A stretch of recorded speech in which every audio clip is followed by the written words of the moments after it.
Thank you so much रेखाताई. आज मला तुम्ही मास्टरची दीक्षा दिली, ते पण एवढ्या मोठ्या चांगल्या दिवशी मुहूर्तावरती. महाशिवरात्री आज.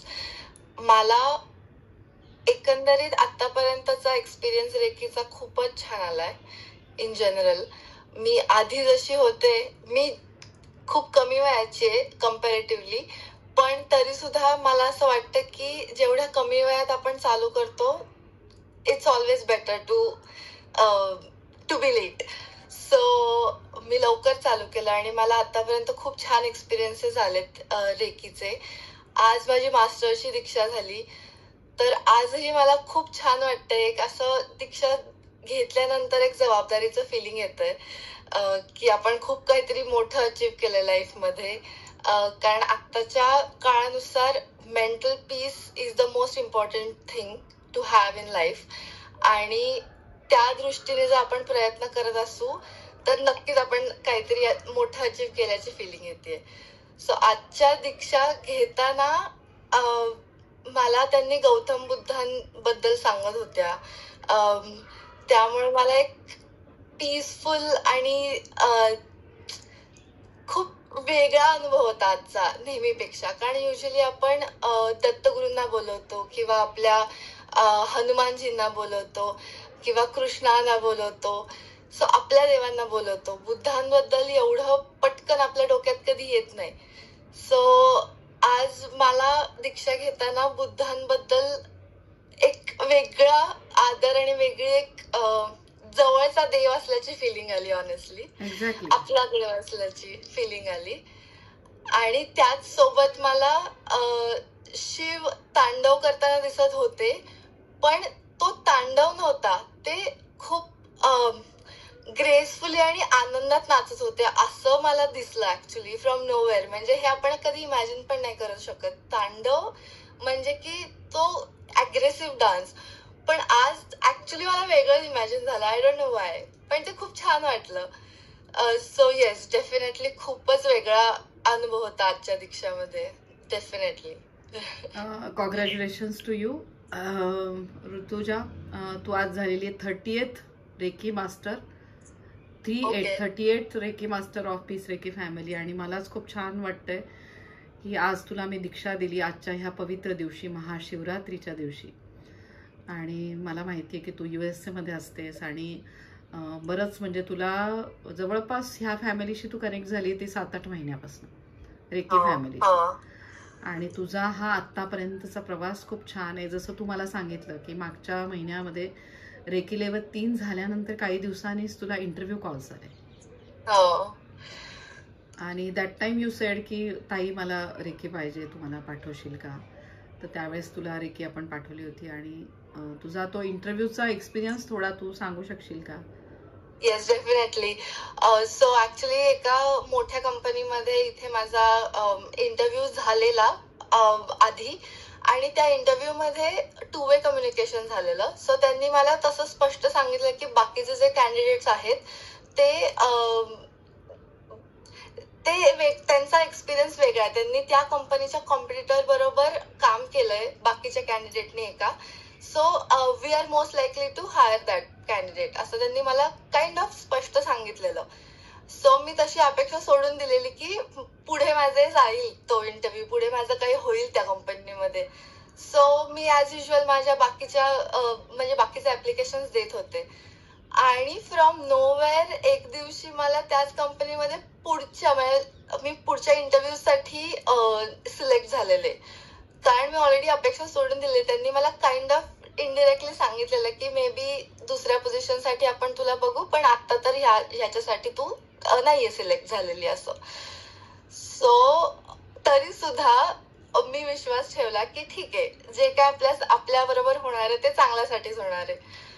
म्हणून मग मी आपली रेकी प्रॅक्टिस ऍज युजल चालू ठेवलेली. असा कुठे पण कमी विश्वास दाखवला नाही की ओके मी एवढं सगळं करतेय, रेकी प्रॅक्टिस करतेय, बाकीचे प्रयत्न करते, पण why it's not happening with me. But then actually eventually it happen. आणि ऑलरेडी ते प्रोसेस मध्ये पण आहे. सो आय एम होपिंग की काहीतरी नक्कीच चांगलं होईल. जे होईल ते चांगल्यासाठीच होणार आहे. Very good. Cross your fingers. हा अनुभव आला मला. शिवशक्तीचे आशीर्वाद तुला नेहमी मिळत राहतील. आणि छान आज तू मास्टर झाली आहे इतक्या छान दिवशी, तर मलाच खूप छान वाटतंय ऋतुजा. आणि जो तुझा विश्वास आहे या शक्तीवर, ज्या विश्वासाने तू रोज रेकी घेते, ते खूप महत्वाचं आहे. आणि मला असं वाटतं की जेव्हा आपण लांब असतो, आपल्या पेरेंट्सपासून लांब असतो, तर त्यावेळेस ही रेकी शक्ती आहे की ती आपल्याला बांधून ठेवते आपल्या लोकांशी, आपल्या देशाशी आणि सगळ्याच गोष्टीशी. तर अशी मला असं वाटतं की तू इतकी पहिल्या लेवलपासून तू खूप विश्वास ठेवून रेकी घेते पण, आणि त्याचे तुला एक्सपिरियन्स पण येतात.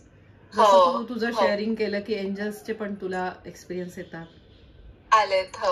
आणि खूप छान. म्हणजे हे तुझ्याद्वारे मला असं वाटतंय की सगळ्यांना कळेल की हे जे आपण छोटे छोटे व्हिडिओ घेतो एक्सपिरियन्सचे, की त्याद्वारे आपल्याला असं वाटतं की या शिवशक्तीचा आशीर्वाद सगळ्यांना मिळू दे.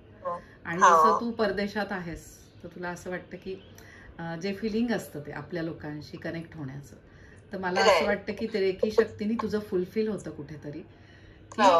असं वाटत नाही की आपण खूप लांब आहे. आणि ती वैश्विक शक्ती असते, ती अशी प्रेमाची शक्ती आहे की जी आपल्याला बांधून ठेवते आपल्या लोकांशी. आणि मला असं वाटतं सतत एक जाणीव असते की आपल्या आजूबाजूला एक प्रोटेक्शन आहे. राईट. तुला हे लक्षात आलं का प्रोटेक्शन आहे? हो, नक्कीच. एक प्रोटेक्शन असतं आणि एक समाधानाची भावना पण असते की ठीक आहे, म्हणजे आपण लांब आहे घरापासून, पण तरी सुद्धा हे एंजल्स माझ्या पेरेंट्स सारखे, माझ्या रिलेटिव्ह सारखे माझे प्रोटेक्ट करत आहेत कंटिन्युअस. आणि दे आर ऑलवेज देअर. की मी सो ताईंनी जसं सांगितलेलं की तुम्ही एंजल्स बरोबर फ्रेंडशिप करू शकता. So actually now I can say I have friends here, असं मी म्हणू शकते की मी एंजल्स बरोबर लिटरली गप्पा मारते, की जे काय मनात असेल ते सांगितलं की एक छान वाटतं की हा आहे, कोणीतरी आपल्या बरोबर आहे. आणि असे पण मला अनुभव आलेत की त्या सो ऍज आय सेड की ते स्नोफॉल झालं आधी, फ्रॉम नोवेअर, एक्सपेक्टेड नव्हतं, प्रेडिक्टेड नव्हतं, आणि स्नोफॉल झालं. सो मी तेव्हा त्यांना विचारलेलं एंजल्सला की तुम्हाला जर माझी फ्रेंडशिप ऍक्सेप्ट करायची असेल किंवा तुम्हाला माझं फ्रेंड बनायचं असेल, प्रोटेक्टर बनायचं असेल, तर मला कुठली तरी साईन द्या. आणि त्यांनी ती साईन दिली. सो त्याच्याने अशा अनुभवातनं अजून विश्वास वाढत जातो की ओके, राईट. जसं तू आहेस युएसए मध्ये, तर तुला असं वाटतं की एंजल्स म्हणजे तू गार्डियन एंजल्स आहेत, विविध एंजल्स आहेत, आणि त्याचे आशीर्वाद तुला जाणवत आहेत. तर ते गार्डियन एंजल पण मी तुम्हाला सांगते की आपल्यामधले जे एंजल्स आहेत ते आपण देवांच्या स्वरूपात बघतो.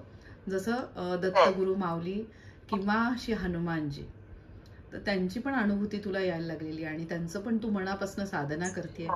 तर मलाही खूप छान ऐकून वाटलं की तू जे करते आहेस, स्तोत्र आहेत तुझे काय काय आहे, किंवा तू मला म्हटली की मी किचनमध्ये काहीतरी लावून ठेवते देवाचं. तर मला असं वाटतं की ते तिथे त्यांचं अस्तित्व आपल्याला जाणवायला असतं. आणि ते व्हायब्रेशन्स तसे. स्तोत्र तुला जाणवलं का व्हायब्रेशन्स किचन मध्ये वगैरे? नक्कीच. खूप छान वाटतं ऐकून. खरंच आहे. तर छान ऋतुजा, तू तुझा एक्सपिरियन्स खूप छान शेअर केलास. आणि मला असं वाटतं तुझ्यासारखे तरुण लोक याच्यामध्ये यायला पाहिजे. आणि बाय द वे ताई, सो तुम्ही आता म्हटलं की 30th अटेन्डमेंट दिली तुम्ही मला. सो यावर्षी मी 30 वर्षाची झाली आणि माझी 30वी नाही, 30वी नाही, 38 म्हटलं मी तुला. 38. 37 मास्टर ऑलरेडी वी मेट. आणि 30 वर्षाची तू झाली आहेस. तर मी 30 वर्षाची असताना मी झाले होते 29th रेकी मास्टर.